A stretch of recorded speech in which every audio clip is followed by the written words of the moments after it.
شكرا لأهلنا وإخواننا في المغرب الشقيق. وصلت مساعداتكم من دولة المغرب الشقيقة الحمد لله، بسم الله ما شاء الله، كمية كبيرة وصلت، يعني بسم الله ما شاء الله. شكرا كثير لكم ويعطيكم ألف عافية وفي ميزان حسناتكم. السلام عليكم. شكرا لأهلنا وإخواننا في المغرب الشقيق. وصلت مساعداتكم من دولة المغرب الشقيقة الحمد لله، بسم الله ما شاء الله، كمية كبيرة وصلت، يعني بسم الله ما شاء الله. شكرا كثير لكم ويعطيكم ألف عافية وفي ميزان حسناتكم. السلام عليكم. يا عم اقسم بالله حكيت قد ما اتكلم عن المغرب ما بقدر اوفيهم في كلمة. المغرب يرسل 180 طن من المساعدات لأهلنا في قطاع غزة. المغرب اللي من بداية الحرب ما تخلوا عن أهلنا في قطاع غزة. طنجة كل يوم تنتفض من أجل أهلنا في قطاع غزة. مظاهرات في أوروبا مقدمتها أخوتنا المغاربة. مساعدات مادية من أخوتنا المغاربة في أوروبا لأهلنا في قطاع غزة. كل هذا ما في حدا في العالم بيشوفوا قابل حالهم مش شايفين. كلنا شفنا ابتهال أبو السعد، كلنا شفنا الدكتور يوسف اللي بعالج مرضانا في قطاع غزة، كلنا شفنا القاضي اللي أجا من أمريكا واستشهد على أرض فلسطين، كلنا شفنا أخوتنا المغاربة إيش قدموا وإيش ما زالوا يقدمون من أجل أهلنا في قطاع غزة، من أجل العقيدة الإسلامية. وبالمناسبة مش أهلنا في المغرب بس اللي مطلوب منهم هذا الإشي، هذا الإشي لازم العالم كله يقدمه من أجل العقيدة الإسلامية وليست القضية الفلسطينية. لازم كل العالم يتحرك عشان أهلنا في قطاع غزة الجوع اللي مش لاقين ياكلوا ولا لاقين يشربوا. تعظيم سلام لأخوتنا المغاربة، وديما مغرب في القلب. الله أكبر الله أكبر الله أكبر. اليوم بفضل الله وبعون الله راح يجوا إخواننا في المغرب ويرموا علينا مساعدات. إن شاء الله راح يكون في إنزال جو اليوم مغربي إذا ما صارش أي طارئ.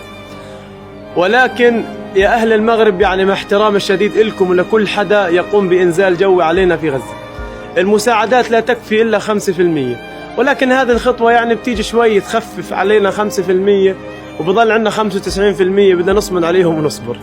احنا في غزة مش محتاجين بس اسقاط جو، بس محتاجين البحر يفتح والمعبر يفتح والجو يفتح، لانه العذاب اللي شفناه يا اخوان والله كبير، والمأساة اللي شفناها والله كبيرة. فتحية لكل دولة ولكل شعب بيساعدنا ولو بالدعاء وبيساهم معنا، وبالله عليكم ما تنسونا ولا تتركونا.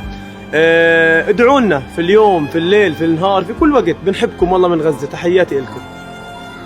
الشعب المغربي هو أقوى شعب واقف معنا، والجالية المغربية كانت ولا زالت أكبر سند إلنا. والله يا مغاربة وجودكم معنا مش بس لحظة، دعم وسند وأمل. من غزة ومن قلب الخيام بنحكيها بصدق.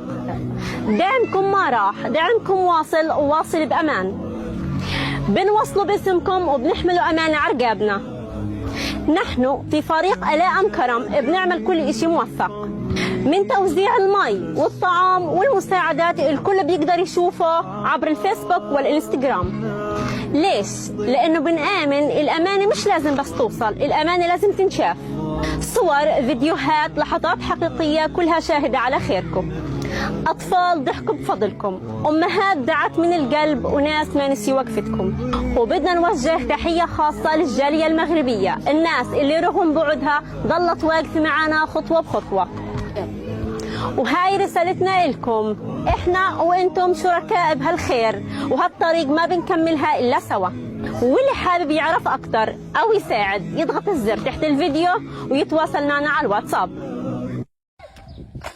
كل الحب وكل الاحترام لأهل المغرب وحبايبنا أهل المغرب. هي عملنا لكم علم وطالبين فزعتكم، الكل يعمل إعادة نشر لهذا الفيديو وحبايبنا أهل المغرب. من أهل المغرب إنهم يشاركوا هذا الفيديو ويعملوا الحركات اللي على الشاشة ويعملوا لهذا الفيديو إعادة نشر. وكل الحب والاحترام من قلب غزة العزة للشعب المغربي. شيروا هذا الفيديو يا مغاربة. يسعد دينهم المغاربة. Soutenir les habitants de ce 9 octobre, en application aux instructions de Sa Majesté le roi Mohammed VI, visant à prodiguer une aide humanitaire d'urgence en faveur des Palestiniens se trouvant dans la zone, les deux avions cargo ont transporté denrées alimentaires, produits médicaux et de l'eau jusqu'à cet aérodrome situé au nord de la péninsule du Sinaï, à moins de 4 heures de route terrestre de Gaza. À l'aéroport La Harish, cette opération a été supervisé par l'ambassade du Royaume au Caire.